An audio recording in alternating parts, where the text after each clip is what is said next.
Hello everybody, welcome to Totally Tabled. My name is Shaggy, and today I'm doing a playthrough of A Nice Cuppa. This is another game from designer Scott Almes and publisher Button Shy Games, in their Simply Solo line. I've featured several of these games from this line before, including The Last Lighthouse and The Royal Limited. I have a prototype copy of the game here because this one's going to be hitting Kickstarter on August 27th. For more information, check the description below. Now this is going to be a nice laid-back playthrough because that's what this game is all about. Our goal is to take a break from all the stress and worry of modern life by just making a nice cup of tea. And so what I've done is I've shuffled up the tea cards, laid them out in a random order, all on their focus side. The other side is the distracted side. By the end of the game, our goal is to have as many of these tea cards on their focus side as possible, as well as have these in numerical order. Down below here, I've shuffled up the worry cards, and I've placed a random one below each of the tea cards. There are a few leftover worry cards that won't be a part of this game. Now, as always, I'm just going to jump in and start playing, and I'll just teach you how it works as I go. So the first thing we get to do is just pick one of these face-down worry cards, any one of them, and flip it face up. And then we're just going to do whatever it says. Now, I'm not that great at this game, and I don't have a clear strategy here. I'm going to start by just picking this card fairly at random. Oh no, and look at this. I've been stricken with some existential worry. This game knows exactly who they're dealing with. Now that we flipped over one of the worry cards, we would then resolve each worry card that's face up from left to right, one at a time.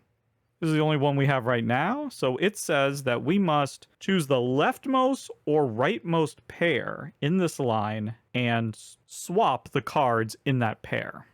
Now, anytime they talk about a pair of cards, they're talking about two T cards that are adjacent to each other. Well, I guess I'll just go ahead and switch these two pair. Like that. Now that I've resolved all of the face-up worry cards, every T card that is above a face-up worry card flips. So in this case, our number 2, boiled water, flips over to the distracted side. That's bad.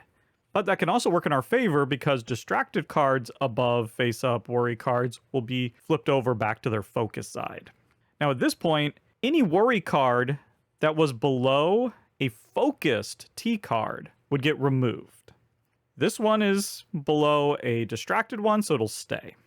And lastly, we can pick any pair and swap them.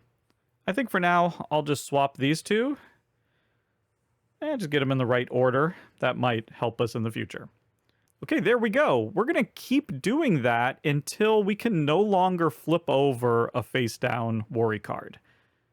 I think I'll go ahead and I'll just flip this one over. Oh no, now I'm worried about aging. Man, this is hitting close to home, let me tell you. So now we're going to resolve again from left to right. So for this one, we're going to be swapping a pair with another pair. I'm going to take this pair and swap it... No, with this pair. So this pair is going to come over there, and this pair is going to come right here. Then we're going to resolve this one, choose the leftmost or the rightmost pair, and then swap the cards in that pair. So I'll pick this one and swap these two. Now at least we have the 7 at the end. We have the 1, 2, the 3s nearby. Maybe we can make something happen. Now the cards will flip.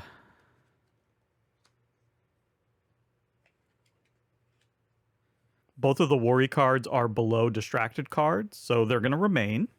I can now optionally pick a pair and swap the two cards. I think I will, right here. And there we go. That was round 2. Things aren't going so well, but I'm hopeful. I think I'm going to pick this card right here. Ooh, okay, so technology. Always stressful. But again, we do these from left to right. So we're going to first deal with aging. Swap a pair with another pair. Boom. Just like that. Now we have the 1 and 2 in the right spot. Lovely. Now here with technology, we're going to be swapping a pair with a single card to the left or the right of that pair. Okay. This is perfect. We're going to take that pair and we're going to swap it with that card to its left. And just like that, we got the 1, 2, 3, and the 4. Bang on. Now we're going to choose either the leftmost or the rightmost pair and swap the order. Well, we'll just do this one. And now we flip. And look at this. We're flipping to the focus side, to the focus side. And that one's becoming distracted, but because these two are below focus cards, they get discarded. And that's great because at the end of the game, every one of these worry cards that remain are going to give us -1 point. So ideally, we get rid of all of these by the end.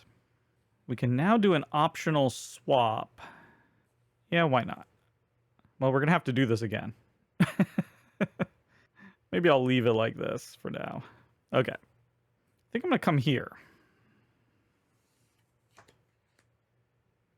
Ooh, politics. Well, first we got to deal with our existential crisis. Maybe it hasn't reached the crisis stage yet. We're just worried. We're worried. I'm going to just go ahead and swap these.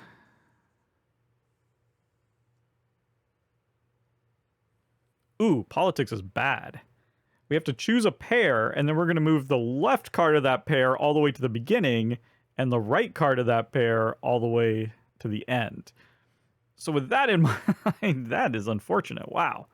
Politics, man. We're going to choose this pair.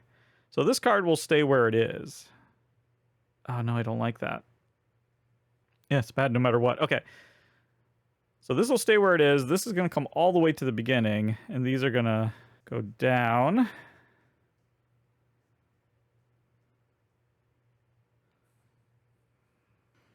Okay, we're going to flip.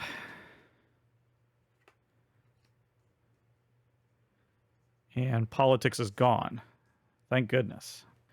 His existential worry is hanging around, and might take more than a cup of tea to get rid of that. Do I want to do an optional swap? Ooh, possibly. Let's just go ahead and do this swap, and then we'll swap them back.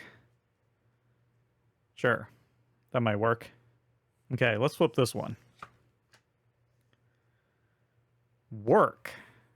So we got to choose a group of 3, swap the first card and the last card of that group. Ooh, this might actually help us. So I'll choose this. And we just swap the first and the last. So this comes here, this goes here.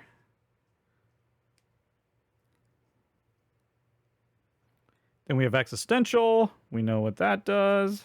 We'll swap those around. We're going to flip. And flip. And finally, we've managed to free ourselves of that worry. And now we're going to do an optional swap. Boom. I think this is going to work out well. This is going to work out pretty well. Maybe. Okay, let's try this one. Academic worry. Okay, first we got to worry about work. And we can swap this 5 and this 4 just to get these things in order more. And now we have this. It says move a group of 3 to another spot in the line. Well, that's not great. That's not great at all.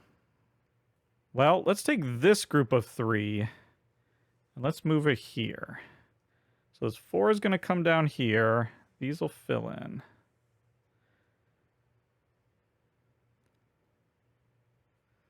All right.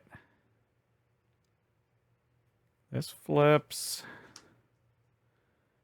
This flips. There we go. And this goes away. And now we can do an optional swap. Yes. Just like that. Okay, so we're close. Ooh, hold on. Do I want to do that swap? let me think about this for a second, because we're going to be doing this work. We know this is going to happen. So I want to swap these two. Like that. Because then, when we work, we can swap those two and be in the right order. And then we'll have this one screw it up. So, I don't know. Let's find out. Flip the last card. Health. Okay, let's start with work. We'll do what we said. That puts us in the perfect order. But now we have health. We're going to swap an odd number card with an even number card, which is actually fine. Boom. Swap those. We'll flip. Work goes away. And now there's no more face down worry cards for us to flip. So what we do is we skip that phase and we play through one last round. So here we go. We go all the way here to health. We'll swap these. Actually, yeah, I guess we'll just have to swap those. This will flip. There we go. Now we add up our final score. We start at the number 1, and then we keep going, and we get points for every number that is in numerical order.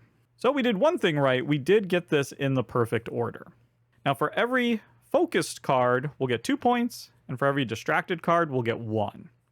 So we're getting 2, 3, 4, 5, 6, 7, 8, 9, 10, 11, and then for every remaining worry card, that's -1. So that's a final score of 10.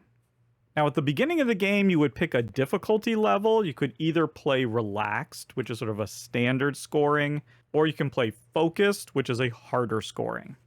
For the harder focused win, you must get all the T cards in the correct order. If you don't do that, then you lose. But once you get that, then you check your score. And an 8 to 10 is actually the lowest score you can get. That's a focused win.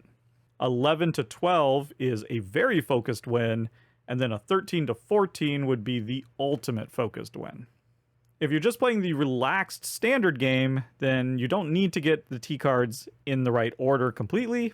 And a 6 to 8 would be a relaxed win. A 9 to 11 would be a very relaxed win, and a 12 or more is the ultimate relaxed win. So there you go. That was a complete solo game of A Nice Cuppa. Thank you so much for watching, and goodbye.